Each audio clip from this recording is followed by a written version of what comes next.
istrinya Nabi Lut sudah diingatkan untuk betul-betul jadi orang yang Islam sing temenanan, tapi ternyata udah diajak, udah ditegur, udah dikasih contoh, istrinya Nabi Lut sengaja jadi orang kafir. Na'udzubillahi min.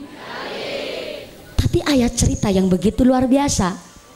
Ada wanita Islam yang kuat, salah satunya Asiyah. Saha ibu? Asiyah eta istrinya Firaun. Firaun niku kafir sak kafir-kafire wong. Diberi banda dunia banyak, dikasih harta seueur, saking sombongnya dia langsung mengaku Tuhan. Itu Firaun, Bu. Zaman sekarang juga banyak, baru dikasih kaya sedikit sombongnya kayak Firaun. Kemarin ada cerita di Jakarta, di bandara malah. Anaknya jenderal sampai berani gentak-gentak sama orang yang lebih tua. Itu baru jadi anaknya jenderal. Udah berani gentak-gentak sama orang yang lebih tua, baru jadi anaknya jenderal, belum jadi anaknya Firaun. Berarti kan secara logika begitu, Bu. Wong baru jadi anaknya jenderal wae sombong, apalagi jadi anaknya Firaun. Bisa jadi kafirnya ngungkuli Firaun, sombongnya ngungkuli Firaun. Na'udzubillahi min. Maka entah yang jadi anak jenderal, entah yang anaknya Pak Kapolres, entah pun anaknya seorang pejabat tinggi, anaknya Pak Lurah, anaknya Pak Aris, tanamkan di dalam jiwa anak andap asor, tawadu, rendah hati. Makanya saya tadi mengucap suatu pepatah, anak itu tergantung orang tuanya. Bu, maaf punten. Tadi saya tanya sama pengantin sunat Dek Saka. Saya tanya begini, Dek, cita-citamu pengen jadi apa? Saya kepingin jadi bapak ke. Bapak ke saha? Bapak ke aku lah. Saya tanya lagi kan, bapakmu pegawaiannya kerjanya apa? Tukang masang AC. Saka dengan bangga bilang, tukang pasang AC. Tapi jangan salah Mbak Mumpuni, walaupun bapak saya hanya sekedar kuli tukang pasang AC, tapi beliau nggak pernah meninggalkan sholat 5 waktu, nggak pernah galak sama ibu saya, memberi rezeki halal cukup kepada saya sebagai anak. Saya kepingin seperti ayah saya, walaupun hanya sebagai kuli, tapi tidak meninggalkan kewajiban dan tanggung jawab. Tepuk tangan dulu dong buat pengantin sunat. Mau tepuk tangan untuk duit 17 juta buat berangkat ziarah Mekah Madinah. Moga-moga jadi bapak haji, ibu hajah. Amin Allahumma. Ketika ada seorang anak ditanya cita-citanya pingin jadi apa, dan dia menjawab, saya kepingin seperti ayah saya, saya ingin seperti ibu saya, berarti tanda sukses orang tua di dalam mendidik anak. Ketika anak perempuan ditanya, kamu kepingin suami yang macam sifat bagaimana? Ayah permisi, dikasih jalan, ayah nu kondangan, alhamdulillah beras 2 kilo, minyak 10 bungkus, alhamdulillah rezekinya tambah barokah. Amin Allahumma. Permisi, hapunten. Indah sekali pemandangan di desa ini, Masya Allah. Makmurnya kita, guyup rukunnya kita. Iya, lewat sini tenanaon ibu. Permisi, hapunten. Iya, berasnya 2 kilo, umpangnya mie. Kalau di tempat saya umpangnya masih tempe. Oh ya Bu Kaji, alhamdulillah lewi kang 2 kilo ye.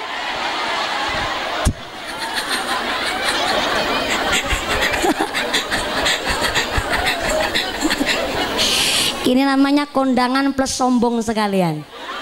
2 kilo ini lebih dari 2 kilo, mumpuni.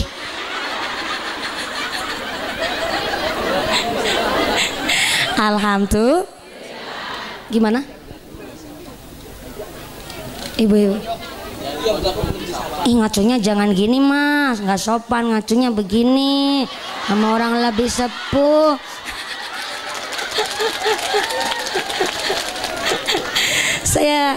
Ya nggak apa-apa, nggak apa-apa. Oh saya baru kukur-kukur begini dikiranya pusing sama MC. Alhamdulillah ente pusing. Walaupun sakit, sesakit apapun yang namanya mubalik bu, ketika di atas mimbar sakitnya itu hilang. Saya pernah tuh sakit gigi luar biasa sakit bu. Sebelum datang itu empot-empotan banget nih kak. Rasanya luar biasa. Ada yang bilang katanya lebih baik sakit gigi ketimbang sakit hati. Alah lara kabeh. Lara banget bu, sampai utek sini. Sakitnya nyetrum sampai ke kepala, saking sakitnya. Tapi masya Allah rahmat dari Allah, ketika naik ke panggung, ente sakit itu, nggak kerasa sama sekali sakit gigi. Turun dari panggung sakit deh. Kenapa begitu? Karena ketika di lokasi pengajian memang tadi saya awal menyebutkan tamannya surga. Maka kalau berangkat pengajian niatnya ditata, pikiran nanu bersih supaya jadi amal kebiasaan kita orang-orang yang biasa melakukan hal yang baik. Amin Allahumma. Punten ge Bapak, hapunten. Ini sebenarnya saya pun nggak sopan negur langsung secara langsung otodidak di depan banyak orang. Hapunten pisan. Soalnya tadi baru kukur-kukur dikira pusing. Baru juga dandani jilbab begini dikira pusing. Ngacung-ngacung yang belakang, saru banget ini. Saya juga selalu diingatkan oleh bapak saya, oleh kiai saya, kalau acung-acung memang ini jari telunjuk kan buat nunjuk. Tapi ente sopan kalau buat nunjuk seperti ini nggak boleh. Makanya saya kalau ceramah itu tangannya jari 5 ngacung semua. Apalagi masih bocah, gue mumpuni. Nah. Punten ya Bapak, jangan tersinggung Bapak. Iya nanti amplopnya saya bagi 2. Iya Bapak amplopnya saya isi nah. Makasih. Shallu ala Nabi Muhammad. Allahumma sholli ala Muhammad. Kita belajar bareng-bareng ngaji nano santai wae ya Ibu. Sepindah lagi maaf panpunten Pak Lurah, Pak Kiai, Pak Ustadz, Pak MC, bukan saya menggurui ataupun apa. Saya pun tidak ada bahasa niatan untuk menggurui dan lain sebagainya, tapi niat kita ngaji sesarengan. Nggih Bu nggih? Kok nggih? Jenengan tahu bahasa Jawa? Jadi di sini Wanda, Jawa, Sunda. Oh, Sundawa. Sunda Jawa. Kalau di tempat saya Wanda, Jawa Sunda, tapi di sini karena orang Sunda dulu jadi Sundawa. Sundanya dulu mumpuni. Oh ya. Tapi orang Sunda kan juga hidup di Pulau Jawa kan? Ya sama udah. Supaya kita guyub rukun kabeh. Allahumma.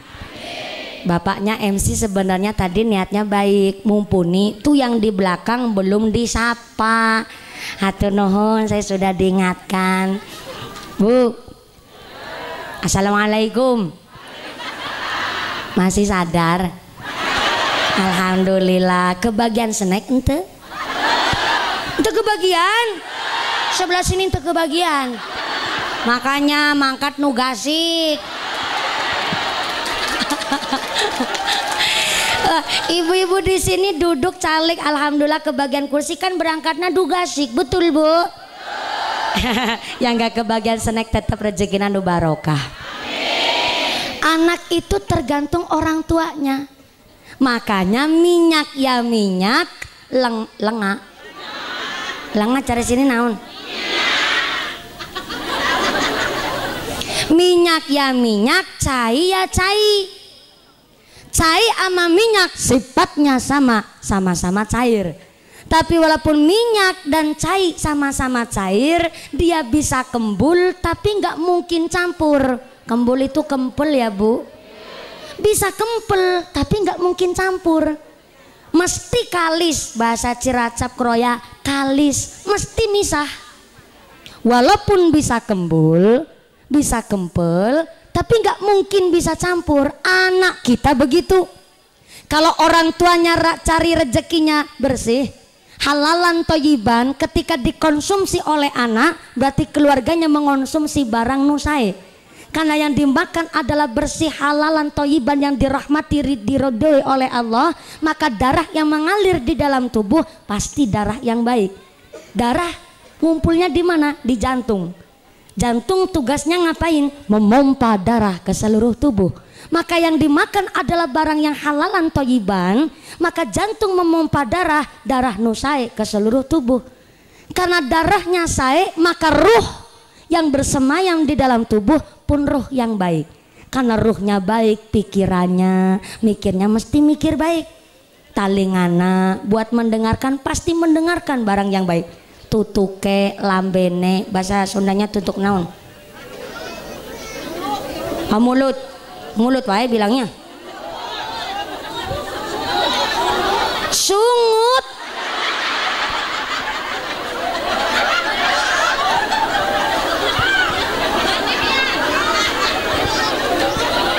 Sungut.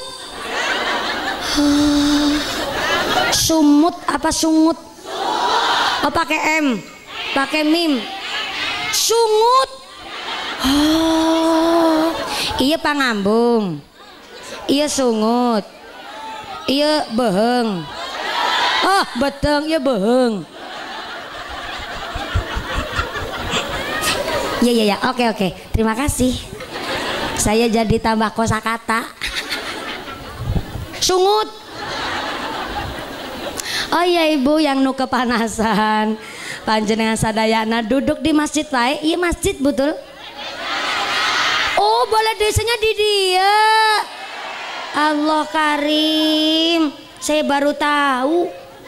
Berarti entah di depannya rumah Pak Samsudin, entah di kepala desa balai desa pun ya tetap dekat rumahnya Pak Aris. Mohon ibu kalau mau calik di balai desa tenanaon kayak karena iya panas, walaupun gak lihat Raina mumpuni Rai.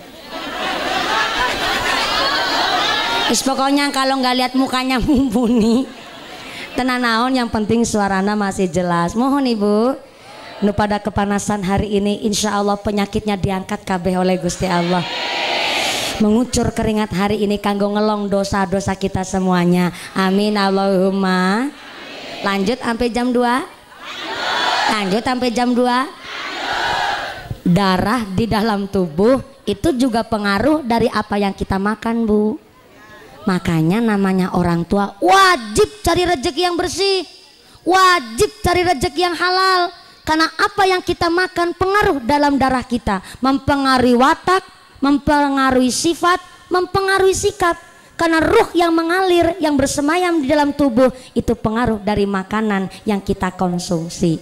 Tapi kalau sampai orang tua cari rezeki kok sampai barang haram, ketetepan barang yang tesae, maka apa yang bersemayam di tubuh berarti barang tesae, barang nu goreng.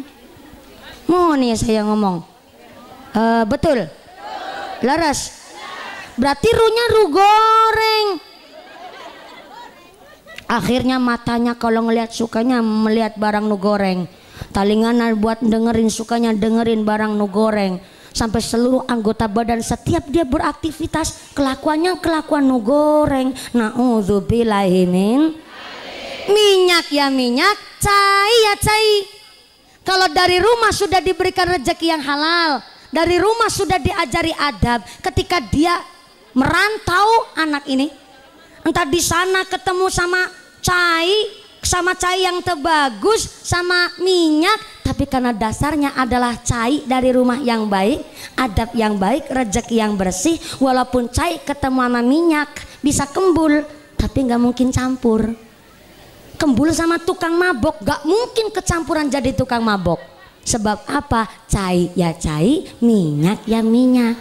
Maka dari itu namanya orang tua yang pertama mencari rezeki ingkang halal, rezeki nu sae, rezeki nu thayyib untuk anak, istri dan keluarga, supaya apa yang bersemayam di tubuh adalah barang nu sae. Amin Allahumma. Amin. Saya mau tanya, Bu. Assalamualaikum. Ibu pernah marahin anak kapan tuh, Bu? Pernah. Sering. Nggak cuma pernah tapi sering. Oh, Kalau sering marahin anak, kira-kira sing angel bocahe apa sing ngeyel sing tua? Si ibu jawab, saya sadar saya yang salah. Berarti ini orang tua yang bijaksana nih.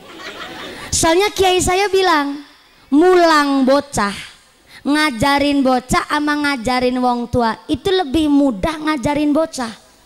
Soalnya banyak wong tua ngeyel. Ya bukti nyata, entu teh budak sama entu teh wong tua itu monine beda.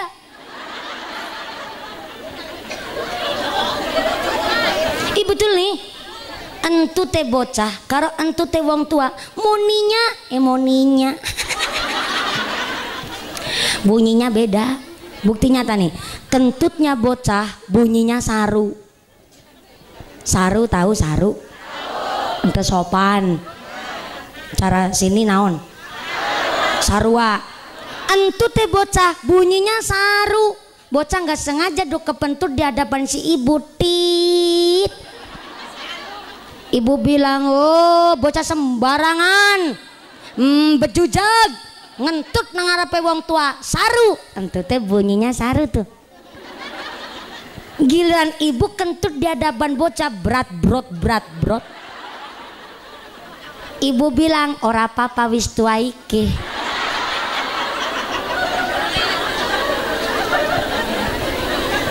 Ngeyel ente. Berarti akeh wong tua ngeyel nih. Dume bocah masih kecil dibilangnya saru, giliran yang udah tua katanya tenan naon anu wis tua. Nih terkadang banyak orang tua sombongnya begitu, arogannya begitu, padahal anak juga harus diberi hak untuk berbicara. Dia juga punya hak sebagai anak. Maka dulu ada cerita nih, di zamannya Umar bin Khattab ada salah satu orang, yaitu seorang ayah sampai tegang geret anaknya lanang.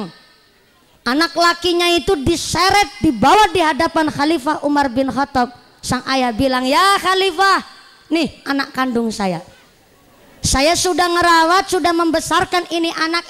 Bareng besar dia nantang sama bapak, nggak nurut sama omongannya bapak. Ini anak kandung saya pasrahkan kepada panjenengan. Mangga ini anak kandung saya diadili seadil-adilnya. Saya udah angkat tangan nih, nggak mampu saya didik anak durhaka model begini. Sang ayah bilang begitu sampai matanya merah, batuknya nyelang kirut, wis pokoknya medeni banget sambil marah itu sang ayah. Tapi Khalifah Umar bin Khattab dia menang bu, diam, masih cicing itu. Kenapa masih cicing? Soalnya belum tahu kentang kimpul permasalahannya naon. Tapi si anak dimarahin begitu di hadapan Khalifah Umar bin Khattab. Sang anak tangannya ngacung ame bilang begini, ya Khalifah, saya memang salah nantang sama bapak, tapi maaf punten, saya mau bertanya apakah saya diberi hak untuk berbicara di sini ya Khalifah. Oh, arep ngomong apa kuele? Begini ya Khalifah, saya salah gara-gara nantang bapak saya. Tapi ketika saya disebut durhaka, kalau ada anak durhaka, apa juga ada orang tua yang durhaka sama anak? Si anak tanya begitu, bapaknya lebih mendelik maning. Oh, bocah ngajak ribut nang ngarepe pemimpin. Tapi sang Khalifah terus jawab, oh kalau kamu bertanya masalah hak, saya akan menyampaikan hak, bahwa kamu juga punya hak untuk menerima masukan dan kamu punya hak sebagai anak. Saya sampaikan ternyata kalau ada anak durhaka, jangan lupa ada orang tua yang durhaka juga sama anak. Siapa orang tua yang durhaka kepada anak? Pertama, orang tua yang tidak memberikan rezeki cukup kepada anak. Yang kedua, orang tua yang tidak memberi nama baik kepada anak. Dan yang ketiga, orang tua yang tidak mengajarkan bab agama kepada sang anak. Itu disebut orang tua yang durhaka. Ya Khalifah, saya dari sejak kecil belum diberi rezeki cukup oleh ayah saya, karena bapak saya istrinya banyak. Dan kebetulan ibu saya adalah seorang budak, seorang pembantu. Sehingga ketika lahir saya saya tidak diberi rezeki cukup oleh orang tua saya. Yang kedua, ketika hamil saya, ibu saya memang seorang pembantu. Tapi setelah saya lahir, saya diberi nama Juala. Juala itu artinya anak budak. Anak budak maksudnya budak itu budak pembantu. Kalau di Sunda budak itu kan bocahnya. Kalau ini yang dimaksud budak bahasa Indonesia itu pembantu, hamba sahaya.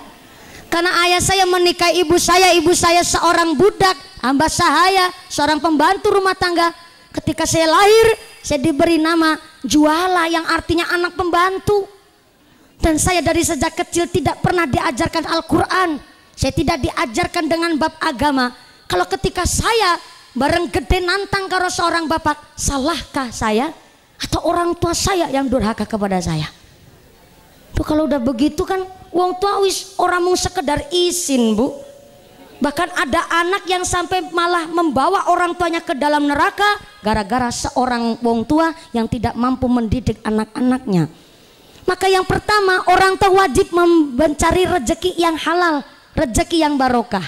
Maka ada waktu, namanya 3 waktu ini, ada waktu hailullah, ada waktu oilullah, ada waktu ailullah. Ini waktu-waktu hailullah, Bu. Bu, waktu hailullah itu setelah sholat subuh.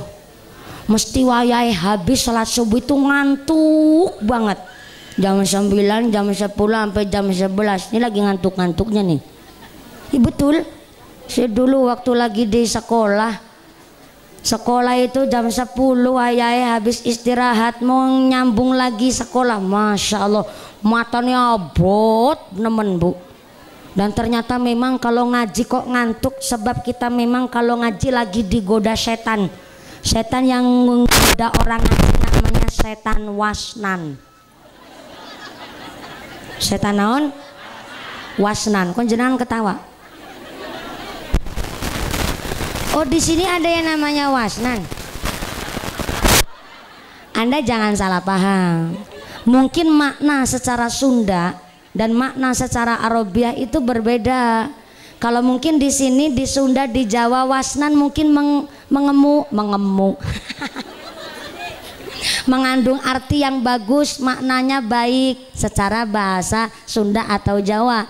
Tapi yang saya sebut ini adalah nama setan yang suka ganggu orang mengaji. Namanya setan wasnan, bukan Pak Wasnan, Bu mah. Setan wasnan adalah setan yang khusus mengganggu wong ngaji.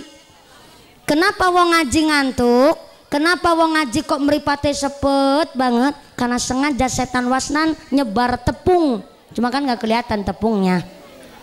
Nyebar tepung, makanya kita gampang matanya rasa sepet banget. Yang kedua, wong ngaji itu kenapa kok nggak anteng? Geser-geser bebokonya tuh kan? Karena panas ya, Bu. Ngaji kok kelipikan wae, wegik wae. Itu karena sengaja setan wasnan nyebarin paku di pantatnya sampean. Pokoknya orang ngaji tuh rasanya kepengin cepet selesai mulu. Apalagi ngajinya sama ngaji rutinan. Udah ngantuk, bokongnya panas, geser-geser bae bokongnya.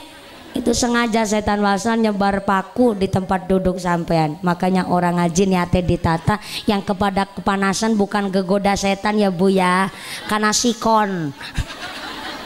Situasi dan kondisinya memang panas, maka kita wajib saling menjaga kesehatan badan kita. Sumangga cari lokasi nu sae, mangga panjang lagi, maju lagi tenan naon Ibu, supaya nu ti pengkersana ke bagian lokasi nu kepenak.